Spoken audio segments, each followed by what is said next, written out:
Hey guys, Major Scott here, and I'm standing next to what is arguably the most beautiful, over-the-top, over-engineered barbecue grill on planet Earth, the Komodo Kamado Big Bad 32.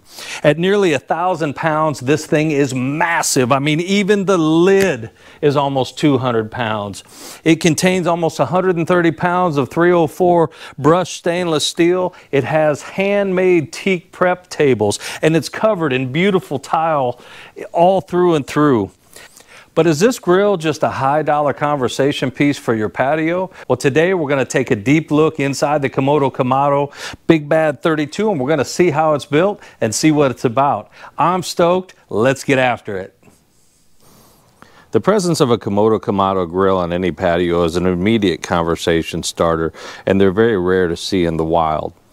But probably the most interesting part is the tile exterior. And these tiles are unique because they are not put on the grill as part of a mat. They're actually individually laid in grout.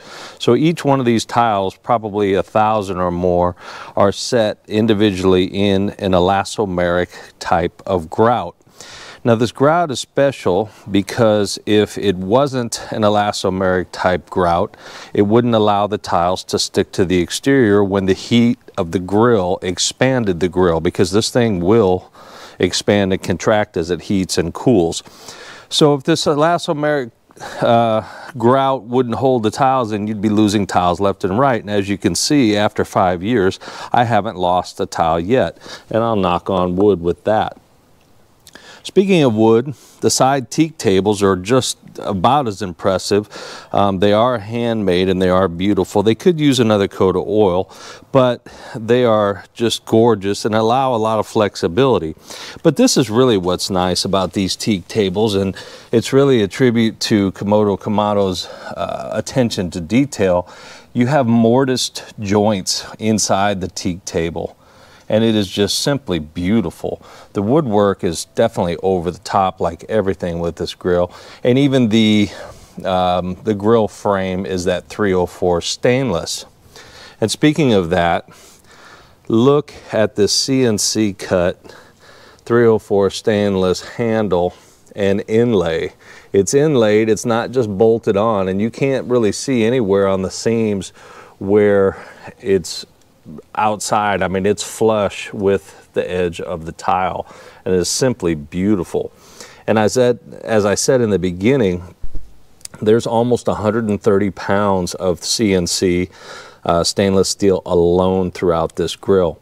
The lid and the lock mechanism is pretty unique. It's a two position roller pin. And what it is, if you can see, there is 2 separate notches on the hook. And of course, the lever will come down and it will lock on the first one, but there is still a gap around the grill. And what that does is it allows airflow to come out of the grill if you needed to cool it down, or if you need to burp the grill. We'll talk about that a little bit more in a minute. But if you want to lock the grill, you simply push down until it latches, and then the grill top comes down against a food grade type gasket. Moving on down to the bottom, the air vents are also 304 stainless with teak knobs, and this is how you control airflow coming in from the bottom, and you control the exit of the air out the top, and we'll get up there in a minute and I'll show you that. Now moving to the top of the grill, you see this chimney daisy wheel, and this is the second part of the equation that allows that precise temperature control. And you can see the stainless steel on the bottom trimmed out, and the ears that you grab onto to actually turn the daisy wheel. Moving on to the back, you see more of that gorgeous 304 CNC cut stainless, massive counterweight spring, and what that does is that allows you to open the grill, and it negates that 200-pound massive heft of the lid. Basically, you can adjust that spring tension and you can open the grill with one finger, and it'll also allow the grill to maintain a stationary position throughout, and you can see it's just made with so much precision the way it opens and closes. Very tight engineering controls, and it is just amazing in every way. As much as it is beautiful, it's very, very functional indeed. And coming around to the back, you just see all those gorgeous tiles again. Moving into the top, you see what we talked about there. That counterweight and that spring just allows the grill lid to just be manipulated with just a fingertip, and it will maintain a position either up or down in any position. All right, moving back up to the top, you see that one finger opening. Just pop the latch, and it is balanced pretty much neutral to where you could even open it one finger like I just demonstrated, and then coming down it will maintain a closed position. You can adjust the spring to where the grill will pop open on its own. You just have to be very careful that it doesn't spring open and damage the back of the grill. So once the grill is fully open, looking down into the grill, nothing really fancy on the inside. This is the business end of the grill. Refractory cement, similar in kilns and blast furnaces in the steel industry. It's that heavy duty insulators, and you can see it's scored for that expansion and contraction. And again, nothing really fancy down here.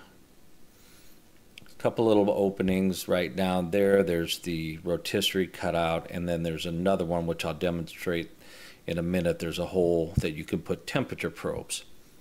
Around the outside there's just food grade double gasket, and what this does is it works in conjunction with the lid, and the lid sandwiches down on both of those, creating an ultra airtight seal. And at top here, it is an indentation that rests down on that, and that's superior to the other competition where your Big Green Egg and your Komodo Kamado have a felt, or I'm sorry, the Komodo Joe have that felt seal.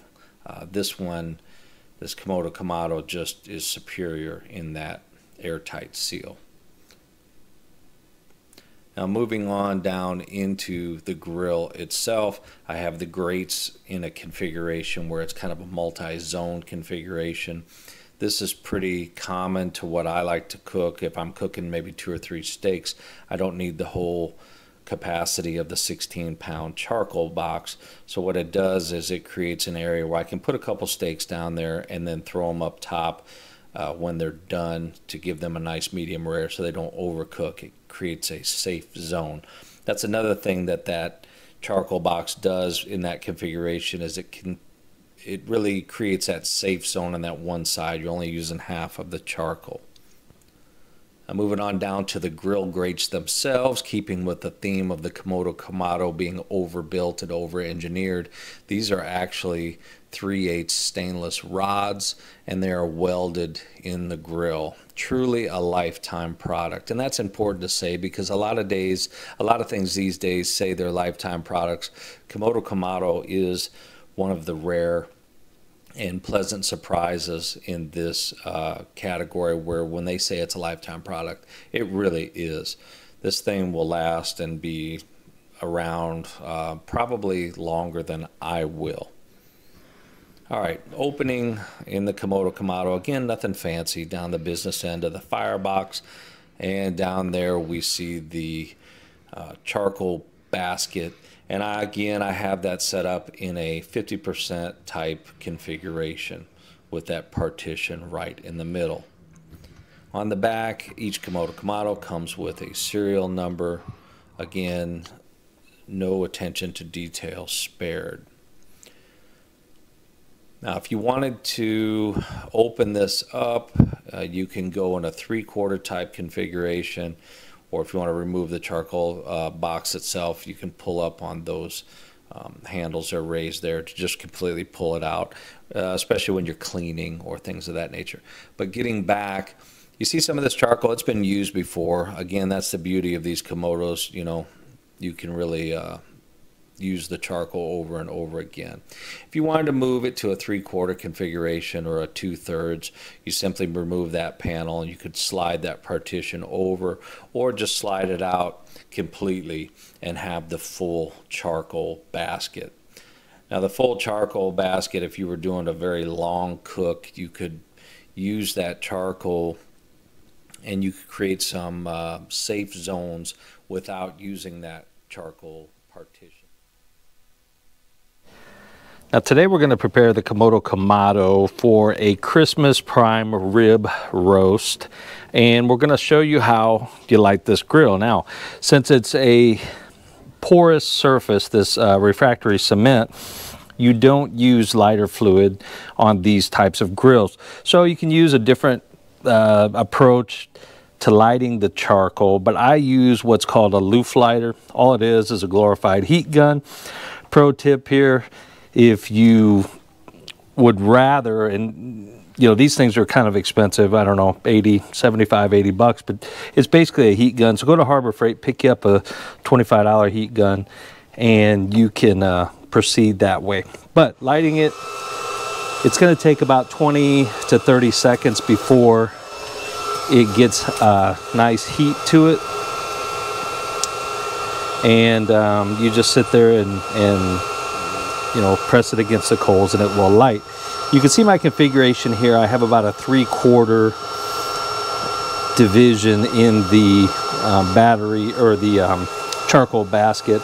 I've got it to about 2/3 because I really don't need that much charcoal. I'm going to be doing, like I said, a prime rib cook for about 3 hours, and this will be more than enough. Matter of fact, I'll probably have plenty of extra charcoal left over. I'll just snub it out and use it again. And you can see the charcoal is starting to light, so you just kind of pull it back a little bit as it gets closer, and it'll just fan the flame. One thing I forgot to do is open the bottom all the way. It's kind of hard to do with one hand, but this is the best way to get your Komodo Kamado up to charcoal grilling temps quickly. So you go there, and again, I'll add a little bit to it. I'm going to go ahead and get this thing nice and hot and preheated for about an hour before I put the prime rib in. But that's pretty much all there is to it. Pretty simple. Okay, the grill's starting to come up to temp a little bit. We're bringing it up slowly. I don't want to take it too far up because the more you increase it, these things do heat soak pretty well, and they take a while to come back down. And I'm going to be doing pretty much a low and slow, about 225 to 240 for about 3 hours, or until the center of the prime ribs about 120 degrees Fahrenheit. But we can start setting up some of the accessories. We will be using a temperature probe, and that is routed through here. So we'll go ahead and open the grill, and we want to give it that little indent, let some air in there before we open it. It's always safe to do that. And you can see the charcoal is starting to light up pretty nicely. If I can do this without shaking too much, you want to take this end of the probe, and then you want to feed it through here and thread it through, and then that way you won't smash the temperature probe cable on against your seal, and you won't damage your seal. So I'm going to go ahead and just let that hang in there for now, and we'll continue to keep this grill fired up. I'll be back in a minute. One more thing, about a minute, not even 2 minutes ago, I was well over 500 degrees Fahrenheit. Just looking at the temperature at the thermometer right now, you'll see that we're falling quickly just by closing that bottom drawer and closing that top daisy wheel and bringing that bottom section, those bottom controls a little more closed. It really starts to bring that temp down real quick. All right, so now the grill has come down to about 300 degrees. I'm going to put a cold ribeye roast in there, so it'll bring it down a little bit more. But now I'm going to have to set up the configuration on the grill and put a drip pan. But I wanted to show you a little bit of what comes with the Komodo Kamado for the accessories. You have several different grills, and you can see here, I have them laid out. They're kind of dirty, but anyway, these are the teak grate grabbers, if you will. They slide down between there and you can pull them up. Teak handles, real nice. So you can pull hot grates out of the grill and swap them out. This is a 304 stainless drip pan. I absolutely love this thing. I mean, just look at it. It is keeping in standards with the Komodo Kamado quality. It is incredible. I use this thing all the time. Today I'm going to be setting it underneath the prime rib roast to try to catch some of the drippings and make some au jus. You have a couple different levels. This one is an elevated grill, and I'll show you what that looks like in a little bit here. You have a half grill sitting on top of, I think that's the smaller, actually that's the bigger of the grates. That's on the top, this one here. And then here's the mid grate. They all have openings here where you can add charcoal while they're in. And then of course we have some cement, I guess safe zones or cold zones. These things block the heat and create your different zone cooking, so you can go to cool or hot. And there's numerous ones. I also have a pizza stone that you don't see. And this I use often. It's a rib rack. And this thing, man, it can hold probably 10, 12 racks of ribs. I mean, it's just very, very versatile. So I do also have a rotisserie. We're not going to be looking at that today, but this gives you a quick idea of the versatility. But man, you can configure the Komodo Kamado in a lot of different ways. Like I said earlier, you can make it set up to cook for 2 people or 50 people. It's just really, really versatile. So we'll be right back. All right, coming back to the grill, we are going to use my Barbecue Guru. This thing is a temperature controller. It's just a fan. It's similar to what you have in your computer, a little electric fan. And it comes, actually it installs in here. The Komodo Kamado, they think of everything. They have everything pre-made for these. So what this does is it slides in here, and then this fan will work in conjunction with a controller. And I have the controller in a plastic bag here in case it starts to rain, but it'll work in conjunction with that controller. And what it does, it monitors the internal temperature of the grill, and then it stokes the fire to maintain that temperature.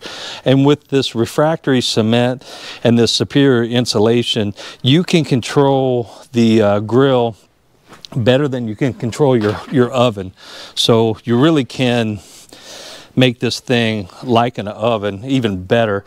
Here's the grill. This thing, here's the temperature probe. This thing doesn't go inside the meat. This just clips onto the grate inside with an alligator clip here. And this tells the controller what the internal temperature of the grill is. And then it stokes that fan, you know, periodically through the cook, and it'll maintain whatever you set. So really a slick setup from Barbecue Guru. The new ones, I had this back when I had my Komodo Joe. The newer ones are Wi-Fi. You can control them. You can change them from anywhere on the road. So that's also pretty neat. But we're going to go ahead and set this up to about 225 or so.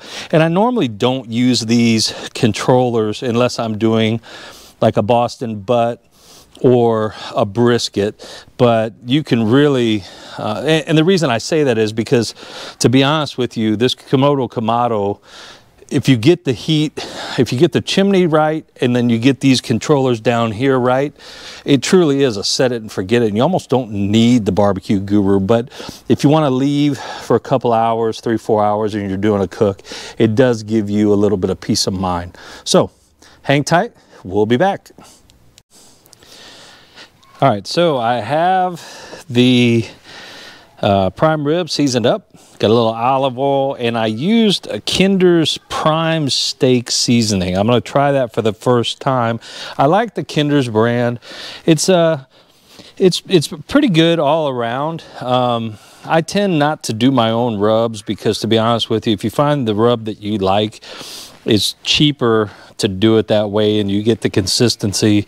And to be honest, I haven't found where a homemade rub is that much better than your favorite store-bought. So we're going to try the Kinder's prime steak. Now they do make a prime rib seasoning specially for prime rib, so we'll just see how this one turns out. The other one that's going in the oven is going to have just salt and pepper and some olive oil. So let's get this thing on the grill. I will show you the grill. The way we have it set up is I have a drip pan underneath a couple of cement heat blocks, and then I have the drip pan, and I have a second higher grill that's standing up there, and the prime rib is going to sit there, and then you see the probe that will go into the prime rib, and we'll be able to monitor it, and then this will be our temperature for the pit. So get it on here, and we'll be right back. So the Barbecue Guru, this is the fan, and you can see the probes, one for the meat probe for the ribeye or the rib roast, and then also one for the actual pit. And that continues on to up here, and it's showing 211 for the pit temp. Let's see what the food's showing, and 57 degrees for the prime rib in the center. We're going to get that up to about 120 degrees, make it real nice and tender. So that's that for now. The top of the dome is reading just under, right around 240 degrees. So we're going to keep an eye on it. Again, that Barbecue Guru will start to stoke it when it falls below 250. So we got one ribeye roast down. We're going to put the other one in the oven. So we'll be right back. All right, we're back, and just wanted to mention one thing. When you do use the Barbecue Guru, you really want these bottom temperature controllers all the way closed, because your temperature and your airflow is being directed by the fan and the controller. So the fan is blowing right now. It is definitely trying to get that up to temp. And you can see right now we're at 222, 223, and that flashing light means that the fan and the blower is definitely going. So I may open the flute a little bit up here and try to get that up to temp. We don't want to overshoot, but it will come up. You can see we're already at 224. So as this thing does start to climb, it'll get up to 250, and we'll be in business. We'll be right back. Okay guys, things didn't kind of pan out like I had hoped they would, and I did not get video of the final end of the cook. It turned out great though in both the Komodo Kamado and the oven. But the purpose of this grill was to really just showcase the Komodo Kamado and introduce the Big Bad 32 to the world. This thing is simply over the top and over engineered and gorgeous in every way, and I am confident that my grandchildren will be grilling on this Komodo Kamado 50 years from now, long after I am gone. That said, there will be many videos coming forward, and if you haven't done so, I ask that you please subscribe to the channel. Your patronage and your continued support will never ever be taken for granted. And if cooking videos are something that is interesting to you, definitely subscribe and ring that bell, hit that bell so that you're alerted to any new videos coming forward. So I thank you so much for watching, and I look forward to bringing you videos in the future. This is the Major signing off. You take care of yourself.